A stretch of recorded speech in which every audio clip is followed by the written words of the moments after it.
চল আমরা সবাই মাঠে খেলতে যাই। অনেক দিন ধরে আমরা সবাই একসাথে খেলি না, সবাই যেন এখন কেমন হয়ে যাচ্ছে। জানিস ঋতু, আলোর বাবা না অনেক অসুস্থ।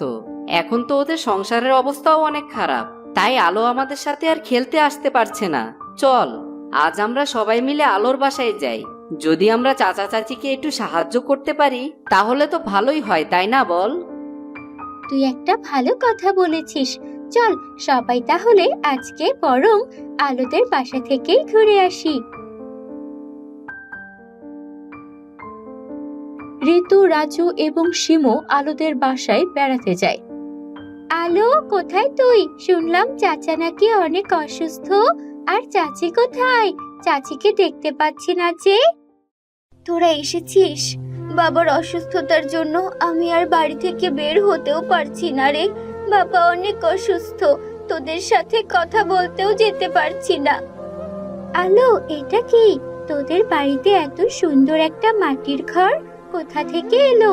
আগে তো কখনো আমাদের গ্রামে এত সুন্দর মাটির ঘর দেখিনি। তোদের তো বলাই হয়নি, এই মাটির ঘর বাবা অনেক দিন আগে তৈরি করেছিলেন। বাবা একদিন বলেছিলেন মাটির ঘরে নাকি গরম কম করে, তাই কেউ যদি বাবাকে মাটির ঘর করে দিতে বলে তাহলে করে দেবে, কিন্তু বাবা তো এখন অসুস্থ হয়ে গেল। চল আমরা মাটির ঘরটা দেখে আসি। এত সুন্দর মাটির ঘর আমি কোনোদিন দেখিনি।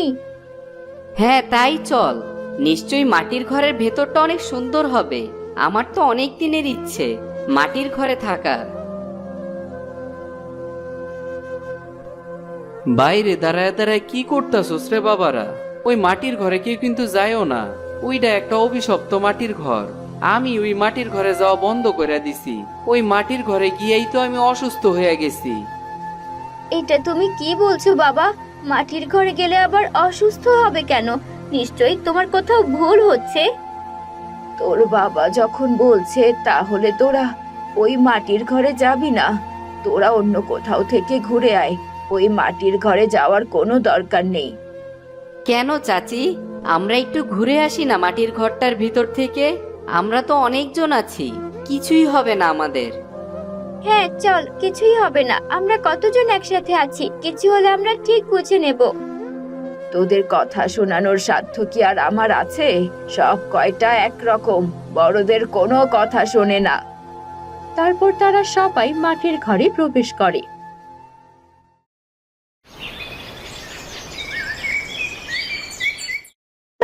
মাটির ঘরটা তো অনেক সুন্দর। তুই যে বললি এখানে কেউ আসে না, তবে মনে হচ্ছে এই ঘরটাতে কেউ থাকে। তবে কি এখানে কে থাকতে পারে? কি সুন্দর পরিপাটি করা ঘরটা! কেউ না থাকলে এত সুন্দর থাকে কিভাবে? কে তোমরা? দয়া করে আমাকে এই মাটির ঘর থেকে তাড়িয়ে দিও না। আমি এক অসহায় পরী, এখানে আশ্রয় নিয়েছি। পরি? আমাদের মাটির ঘরে পরি কোথা থেকে আসবে? আপনি কি তাহলে আমার বাবার অসুস্থতার জন্য দায়ী? তুই আগে পরীকে উল্টো প্রশ্ন করছিস কেন? মনে হচ্ছে পরীটা কোনো বিপদে পড়ে এখানে এসেছে। কি হয়েছে পরি, আপনি আমাদের বলুন। একদিন পৃথিবীতে ঘুরতে এসে এই মাটির ঘরটা দেখতে এসেছিলাম। তারপর থেকে আর এই ঘর থেকে বাইরে বেরোতে পারি না। তোমরা কি আমায় একটু সাহায্য করবে? আর আলো, তোমার বাবার অসুস্থতার জন্য আমি দায়ী নই, তবে আমি যদি এখান থেকে বেরোতে পারি তাহলে তোমার বাবা আবার সুস্থ হয়ে যাবে। এটা একটা সাধু বাবার অভিশাপ। তাহলে বলুন, আপনাকে মাটির ঘর থেকে বের করার জন্য আমরা কি করব? আপনি বেরোতে পারলেই তো বাবা সুস্থ হয়ে যাবে। হ্যাঁ, তোমরা একদম ঠিক ধরেছো। আর এই মাটির ঘরটাও কিন্তু অনেক সুন্দর। অনেক দিন ধরে এখানে আছি আমি, কিন্তু আমাকে তো আবার আমার পরিরাজ্যে ফিরে যেতেই হবে। আপনি শুধু বলুন পরি, কিভাবে সাহায্য করতে হবে আপনাকে?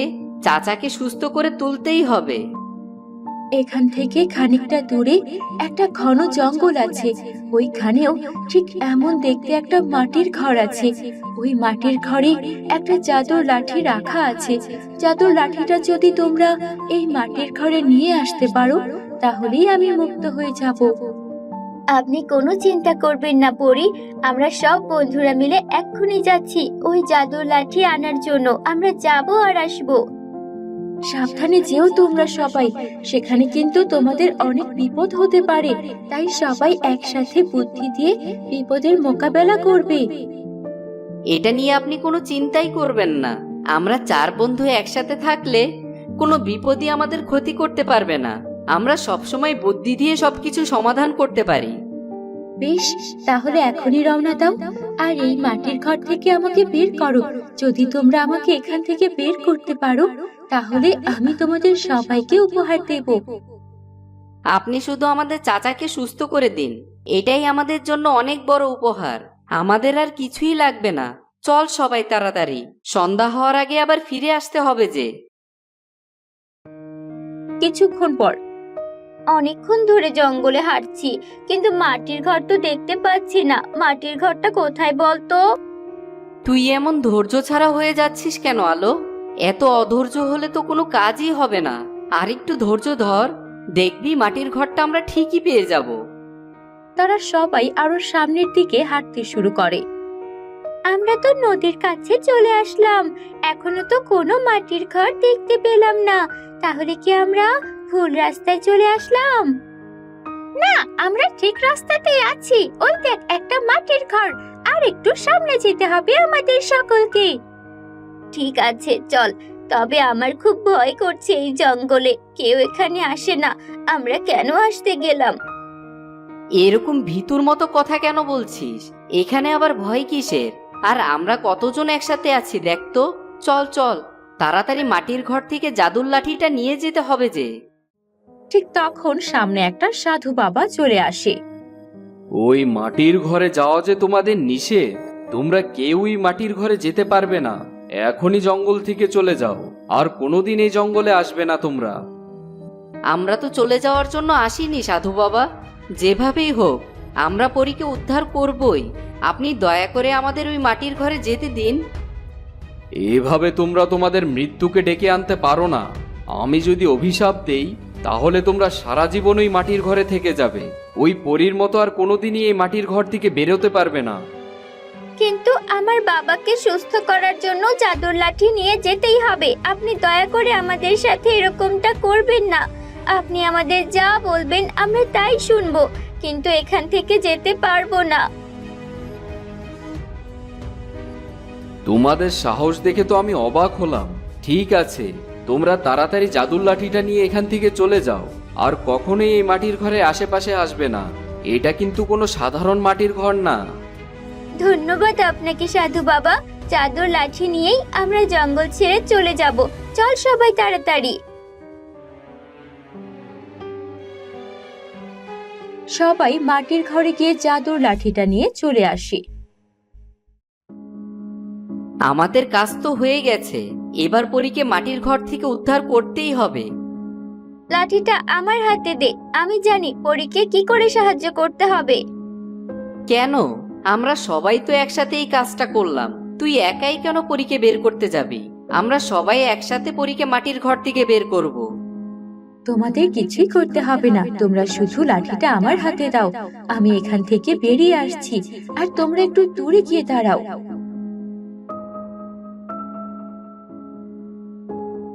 তারপর পরী ঘর থেকে বেরিয়ে আসে। সাথে সাথে আলোর বাবাও সুস্থ হয়ে যায়। আমার তো অনেক সুস্থ লাগতাছে গো বউ। বাইরে চলো, দেহি পোলামাইয়াগুলি কই গেল?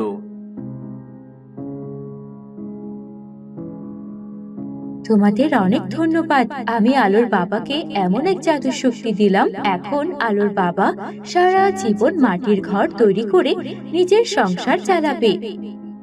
কি মজা! এখন আমাদের গ্রামের সবার একটা করে মাটির ঘর থাকবে, তাও আবার আলোর বাবা তৈরি করবে। এসব কি আলো? আমি তো কিছুই বুঝতে পারতাছি না। আর তোরা আমার বারণ করা সত্ত্বেও মাটির ঘরে কেন গেছিলি? আমি তাহলে আসি এখন, কোনো প্রয়োজন হলে আমাকে ডাকবে কিন্তু। বিদায় বন্ধুরা। আমরা মাটির ঘরে গিয়েছিলাম বলেই তো তুমি সুস্থ হলে বাবা। এখন তুমি তোমার কাজে লেগে পড়ো।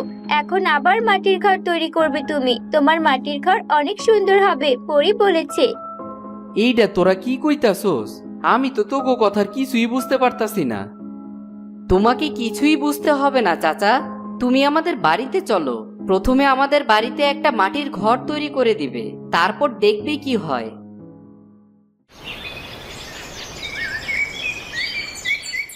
তারপর আলোর বাবা সবার বাড়িতে একটা করে মাটির ঘর তৈরি করে দেয়। আমি তো ভাবতেই পারছি না আমাদের গ্রামে এত ভালো একজন কারিগর আছে যে এত সুন্দর করে মাটির ঘর তৈরি করতে পারে। সত্যি আমাদের গ্রামের সবাই অনেক খুশি। এখন আমাদের গ্রামের সৌন্দর্যটা আরো অনেক বেড়ে যাবে। সব কিছুই হয়েছে এই ছোট বাচ্চা গোলেগ্যা অগোলেগ্যায় আমি আবার মাটির ঘর তৈরি করা শুরু করতে পারছি। আমি তো ভাবতেই পারতাছি না আমি আবার মাটির ঘর তৈরি করতে পারমু। ভাবছিলাম এই কাজটা একবারে সাইরেই দিমু। তুমি এত ভালো কাজ করলে, আর তোমাকে তো কিছু দিতেই হয় তার জন্য। এই নাও কিছু টাকা, এগুলো রেখে দাও আর আরো বেশি বেশি করে মাটির ঘর তৈরি করা শুরু করো। চল আমরা আগের মতো সবাই একসাথে মজা করে খেলি। এখন আর আমাদের কোনো অসুবিধা নেই খেলতে। আমরা সব বন্ধুরা একসাথে আছি। কোনো বিপদ হলে সবাই একসাথে সামলে নেব। আমরা যে এত ভালো কাজ করব সেটা তো কখনো ভাবতেই পারিনি। কখনোই ভাবিনি পরীর সাথে আমাদের দেখা হবে আর পরীর সাথে আমাদের বন্ধুত্ব হবে। হ্যাঁ, আমরা সব সময় মানুষের উপকার করার চেষ্টা করব। আমরা একসাথে থাকব। চল এখন সবাই একসাথে খেলি। একবার দেখেছিস মাটির ঘরগুলো কত সুন্দর হয়েছে? পরি যদি বাবাকে ক্ষমতা না দিত তাহলে কিন্তু বাবা এত সুন্দর মাটির ঘর কখনো তৈরি করতে পারতো না। এটা কিন্তু তুই একদম ঠিক কথা বলেছিস। আজ পর্যন্ত মনে হয় না কেউ এত সুন্দর করে মাটির ঘর তৈরি করেছে। আর তোদের মাটির ঘরের থেকেও কিন্তু আমাদের ঘরটা অনেক সুন্দর হয়েছে। আর এই গরমে মাটির ঘরে থাকতে কিন্তু অনেক ভালো লাগবে। একদিক দিয়ে গরম কমেছে আর একদিক দিয়ে আমাদের গ্রামকে সবাই চিনতে পেরেছে এই মাটির ঘরের জন্য। সবাই কিন্তু আমাদেরও প্রশংসা করছে। একদম ঠিক বলেছিস। চল আমরা দোকানে গিয়ে কিছু খেয়ে আসি। বাবা আমাদের সকলকে কিছু খাওয়ার জন্য টাকা দিয়েছে। কি মজা! অনেকদিন পর আমরা সকলে মিলে কিছু খাবো। চল চল দোকানে চল। আজ আমার যে কি ভালো লাগছে।